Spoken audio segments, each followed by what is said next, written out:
All right, these are 7 of the things you need to know before you move to Tampa, Florida in 2024. Here we go.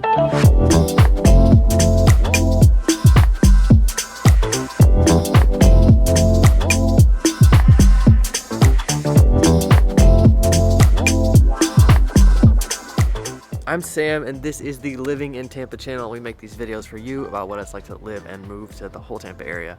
We have a team of realtors here in the Tampa area, and more than we love making these videos, we love to help you buying and selling real estate. So give us a call, text, or email anytime. If you're getting value out of these videos, we would love to hear from you and see how we can help, whether it's right now or it's far in the future. So Tampa, Florida, the US has had a weird market for the past few years, right?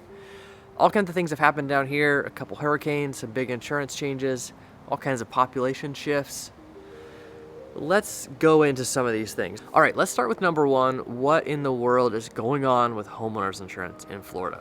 So over the past 5-6 years, 13 to 14 insurers have left the state, meaning they don't want to continue writing new policies. Some of them have canceled existing policies, but not as many as you think. And honestly, if I owned an insurance company, I don't think I would be coming to Florida. It's just a little unpredictable. Not just the weather, but the litigious nature of the businesses down here is kind of unique. I mean, you drive down the highway and you see billboard after billboard after billboard for attorneys for car accidents, and that's just a little bit of a thing down here. And I moved here from Colorado, and Colorado actually doesn't have many billboards. A lot of cities in Colorado don't have billboards at all, unless they're grandfathered in and they're kind of smaller. So that's kind of a transition when we first moved here. But I think all of that litigious nature definitely impacts insurance companies and how they approach the state, how they price the state, how they come and go, all those kind of things. And sometimes the state-backed insurance company, Citizens, is the only option for people. And Citizens does go through this thing. They call it the Citizens depopulation, which is the worst name. They need some help with branding that. But where they elect customers to move out of their system, because Citizens isn't a last forever kind of option. It is more of a safety net option when people get dropped or when prices skyrocket with these other companies. This state-backed option keeps that from happening. And insurance, and especially Citizens, but insurance in general, is so dependent on the home. I have 2 homes insured by Citizens right now. One that I'm renovating from the flood. And insurance, homeowners insurance, not flood insurance, just homeowners insurance on that home is around $3,000 a year. And I'll be able to sell that home for about $480. My current home, which we bought for $565 just 6 months ago, the insurance on that home is $1,900 a year. So what makes the insurance cheaper? The roof is newer, the pitch of the roof is a little more favorable. So you don't want a high pitch, but you also don't want a really low pitch. My old house is a lower pitch. Technically, they call it flat, even though it's pitched 12%. So that is a factor. But another thing in my current house that my old house didn't have is called hurricane clips.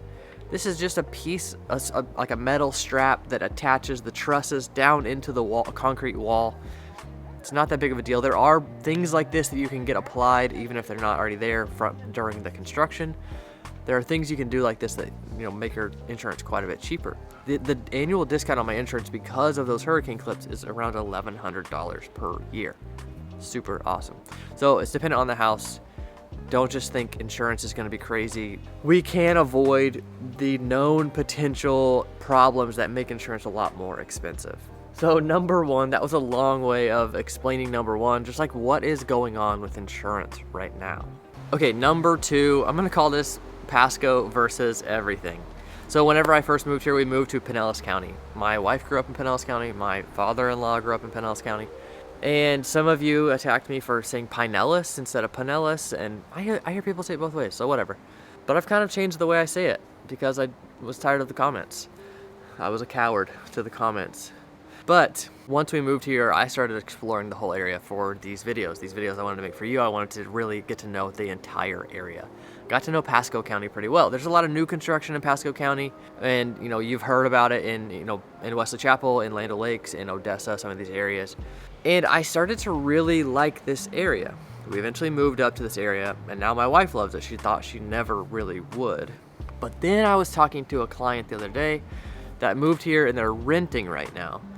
And they're renting in Hillsborough County. They're like in the new Tampa area. And they're so excited to move up to Pasco County. But it's not for the more space, it's not for those kind of things. It's for the schools. They have a child with a disability, and they're just not getting the support they need in Hillsborough County schools. And they've kind of heard that across the board for this specific issue. There's just not the manpower. So coming up to Pasco, there's not as many people, the schools aren't as saturated, so they're really excited to make that move. I thought that was really interesting. Usually the narrative is people don't want to live in Pasco, but they have to because it's cheaper. No, people are choosing this area now. It's very different. Okay, number 3, let's talk about popularity. Popularity is not the biggest driver of real estate buys and sells in the Tampa area. People move around the area, people move around Florida, and people move here from other places. Yeah, just because people move here more than they move to other places doesn't mean it's like the majority. The majority of our sales are not people relocating.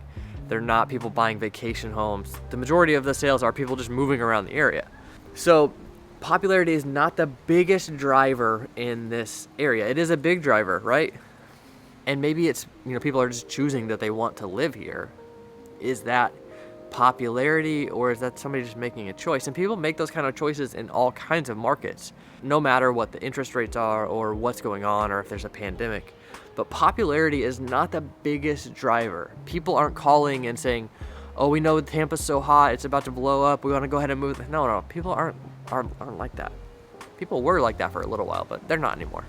Okay, number 4, if you do move here, people are very picky about the map. I kind of gloss over things, right? When I make these videos, I combine areas, or I call an area by the wrong name, or I call it a city instead of town, or a town instead of a city. People love to go in the comments and tell me how wrong I am. They like to tell me that St Petersburg isn't part of Tampa. Well, to an outsider, it appears that way. And you guys are my main audience that are watching this video, and I am giving information that I think is valuable to you. Now, if you move here, you might gain a different understanding of all of this, and that'll be great. But right now, you're looking from the outside in, and the granularity doesn't really matter. But locals are picky about that granularity. It's super interesting, and especially about what's right around them. So my father-in-law will be very picky about what is and isn't Tarpon Springs, but then he'll look out at Fishhawk and he'll call it Brandon. Fishhawk is not Brandon. Fishhawk is a master plan community in Lithia. It's on the other side of Brandon, but in his mind, like, oh, that's kind of Brandon out there. So people are very picky about what's close to them and very not about what's far away. But for right now, everything might be far away from you if you're not in Florida. So why would you be picky about the granularity? Number 5, locals are very bold. I had a customer, and I've told the story before, that was wanting to move to the area. They were here in town. They haven't moved yet. They're selling a house in Southern California to move here, but they were in a local restaurant and they were telling somebody they're so excited to move here, and this local started to kind of freak out at them, like, don't move here. We don't want Californians here. We don't want you bringing your politics here. Those kind of things. Just like anywhere, locals like their home area and they don't want it to change. Sorry, I got distracted by a big gopher tortoise over there. Maybe it's just a nest. We have these huge tortoises here. I mean, like, big, like as big as my son, and they're really interesting. My wife, if you refer to a gopher, she mostly thinks of a tortoise because she grew up here and not of an actual gopher. I'm like, what's wrong with you? But locals can be really bold about some things, especially in the political landscape we're in, and in a time when maybe areas like this are more popular, or people are more interested in them, they're more scrutinized, all those kind of things. All those are factors when you look at how locals think about their area. Number 6 thing you should know is that boundary lines are shrinking. So there's a few boundaries I want to talk about here. Number 1 is going to be Highway 52. So County Line Road is north of there, where Pasco and Hernando County are divided. But at Highway 52, you have this really interesting spot where, like, I feel like the border between these counties is just kind of being erased. They blend into each other really seamlessly now. There's master plan communities on both sides at times. There's big acreage on both sides at times. And this area between Pasco and Hernando is growing. And it's one of the few directions that Tampa can grow, so it makes sense. But let's look at the other sides of the area. where Tampa is continuing to grow. On the east side of Hillsborough County, you go out into Plant City, and then you go into Polk County. Plant City is right there kind of on that line. This line is what I think is going to get blurred even more. I have clients looking at houses out here that are connected to Hillsborough County schools but are right on the line, and it's a very interesting area. I actually think Tampa and Lakeland will become one like metro area at some point. This area out here is big solar farms and berry farms, and it's very rural out here, but I think it's all just going to melt together eventually. And then to the south, we've been selling a lot of homes down in Parrish, a lot of new construction homes, and there's just stretches of master plan communities going in down here. And some of these houses are in Hillsborough County, some of these houses are in Manatee County, and a lot of our clients choose down here because then they can commute into St. Petersburg easily. Or some of them are commuting into downtown Tampa, and it's still pretty reasonable for them. But that's just another area where the lines are getting even blurry between these cities. All right, number 7 here, master plan communities are here to stay. So builders have slowed down a lot, right? The rates are higher. It's a little bit harder for them to just build houses and sell them easily. They've lowered prices. They've increased incentives to lower interest rates. They've done all kinds of things like this. They've even increased commissions to realtors at times to try to get us to sell more of their houses for them. And builders aren't moving as fast as they used to in 2006, 7, 8, and not as fast as they were in 2018, 19, 20, 21, and that's good, very good, because overbuilding is not a thing we want to deal with again, but the demand is still strong. Angeline is a great example of this. This master plan community in Land O'Lakes. They haven't started building single family homes yet, so they haven't started selling them. They're selling some active adult community, so 55 plus community, and they're selling some townhouses. But I have a lot of clients interested in single family homes in that neighborhood, which is just anecdotal evidence to me that the demand is still strong. And then, like I said, down in Parrish, a lot of communities going in down there. Some of them are, just one builder, D.R. Horton kind of communities. Some of them are master plan communities by Metro. There's a lot of different options down there. So those master plan communities are here to stay. They got very popular in other areas in Texas, around Houston, around Dallas, and now they're just kind of expanding all over the place. So these were 7 of the things you need to know before you move to Tampa in 2024. If you got value out of this video, we would love to hear from you. Give us a call, text, or email anytime. Thanks for coming by.